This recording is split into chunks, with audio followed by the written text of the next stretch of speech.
अस्सलाम वालेकुम, मियाँ सैफुर रहमान हाज़िर खिदमत अपने YouTube channel fair and square के साथ। क्या करिश्मा साज शख्सियात, करिश्मेटिक लीडर्स का दौर ख़त्म हो गया, या ये करिश्मा साज शख्सियात होती क्या हैं?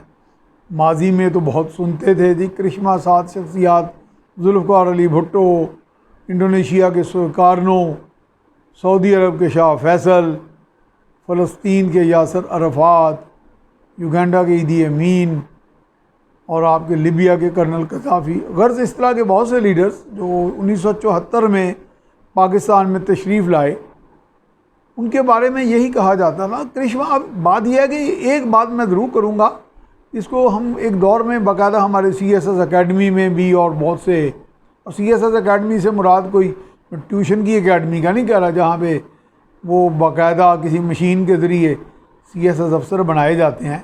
गो के वो दावा तो करते हैं ऐसी अकेडमी वाले कि हमारा पढ़ा हुआ बच्चा जो है वो बड़े अच्छी टॉप पोजीशन लेता है। मैं जिसे कहता हूँ वो है अकेडमी फॉर एडमिनिस्ट्रेटिव ट्रेनिंग, जहाँ पे CSS के अफसर जो हैं वो तरबियत लेते हैं इम्तहान मुकाबले का पास करने के बाद। वहाँ पे भी ये बहस मुबाहिस होते रहे और भी बहुत से फोरम्स में जाने का बैनुल-अक़वामी और कौमी सतह पे इत्तफाक हुआ। तो वहाँ पे ये बड़ी बहस चलती थी, इम्पोज्ड लीडरशिप, करिश्मेटिक लीडरशिप, करिश्मा साज शख्सियत। क्या करिश्मा साजी ये जो है शख्सियत के अंदर जो करिश्मा है, उस क्या सिर्फ ग्लैमर का नाम है? जो आजकल तो लोग जो बाकायदा PTI के जो सपोर्टर्स हैं इमरान खान के, वो कहते हैं कि जी वो भी करिश्मा साज शख्सियत।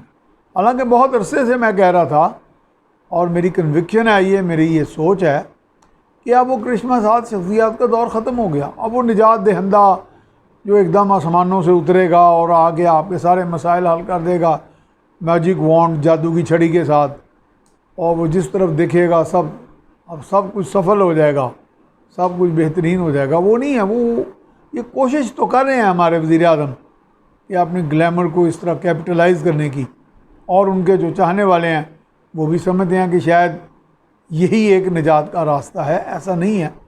अब दौर जो है वो काफ़ी हद तक प्रैग्मेटिक दौर आ गया है, रियलिस्टिक आ गया है, हकीकत पसंदी पर प्रैक्टिकल रियलिटीज़ हैं जो प्रैक्टिकली आप किस तरह क्या लाहेमल बनाते हैं, क्या स्ट्रेटजी बनाते हैं निज़ाम हुकूमत के लिए।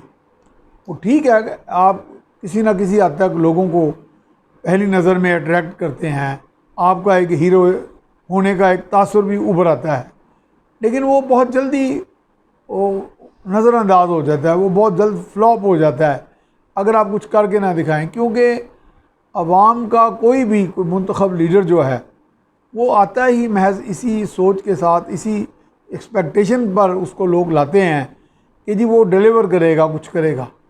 लेकिन वो ठीक है, ये हमारा मामला बड़े मुश्किल हैं। लोग कहते हैं कि जनाब आप हुकूमत करके दिखाएं। और तज़ियाकार तो आराम से बहस कर लेते हैं कि जी वज़ीर आज़म ने ये नहीं किया, अपोजिशन ने ये कर दिया, फ़लाँ ने ये कर दिया। आप एक दिन हुकूमत करके दिखाएं, घर नहीं चलता। तो वो मुझे घर से याद आया कि ईवान सदर में बहुत साल कबल बहुत सीनियर जर्नलिस्ट थे, कोई चंद एक ही होते हैं वो ज़्यादातर, उनमें मुझे भी इनवाइट किया गया ईवान सदर में। उस वक्त आसफ़ अली ज़रदारी विराजमान थे वहाँ सदर मुमलिकत की सीट पर। और मैंने उन्हें एक सवाल किया, मैंने कहा जनाब सदर, जनाब ज़रदारी साहब, कि आज का मुल्क में तरह तरह की बांध की बोलियाँ सुनने को मिलती हैं। कोई आपसे नाला है, कोई आपको कोई %, को 10% को कुछ कह रहा है। वो कह लगे देखें साईं, बात यह है कि एक घर है, उसमें 6-7-8 मुख्तलिफ अफराद होते हैं, हर एक की सोच नफ्सियात अलहदा होती है, लेकिन सबको साथ लेके चलना। तो मेरे ख्याल ये दौर सबको साथ लेके चलने का है। तभी तो शायद वो साथ लेके चलने के नज़रिए से पंजाब में आ बैठे पिछले दिनों, और लाहौर में उन्होंने बाकायदा यहाँ चौकड़ी जमाई। तो मुमकिन है वो जिस तरह के उन्होंने सबको लेके चलने में अपने जो जिनको वो कातिल लीग के एक सदर हैं उनसे भी एक रब्ता करके उनको डिप्टी प्राइम मिनिस्टर बना दिया, चौधरी परवेज़ इलाही को। तो वो भी सबको साथ लेके चलने वाले हैं। मुझे अच्छी तरह याद पड़ता है कि मैंने उन्हें कहा एक मरतबा चौधरी परवेज़ इलाही साहब से कि जी आपके बारे में जो हमारे मुल्क की जो मुक़तदरा क़ुव्वतें हैं उनसे कोई राब्ते हैं, वो क्या ख्याल करते हैं? क्या जी राब्ते भी हैं और वो हमारे बारे में बड़ी अच्छी सोच रखते हैं। तो ये मेरा ख्याल अब दौर इस चीज़ का भी आ गया कि आपके बारे में कुछ ही सोच रखने वाले जो लोग हैं वो भी आपके साथ शामिल हों। महज लड़ाइयों से या ख़ुद नुमाई से या बाहर की उंगली से तो काम नहीं चलते।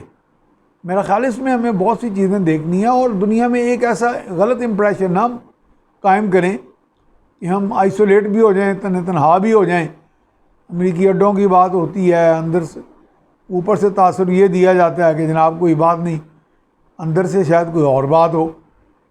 तो हैं वाक़ई कुछ दिखाई देते हैं कुछ। तो इसमें हमें बहुत सी चीज़ों को अभी बारीक बीनी से देखना है। शुक्रिया।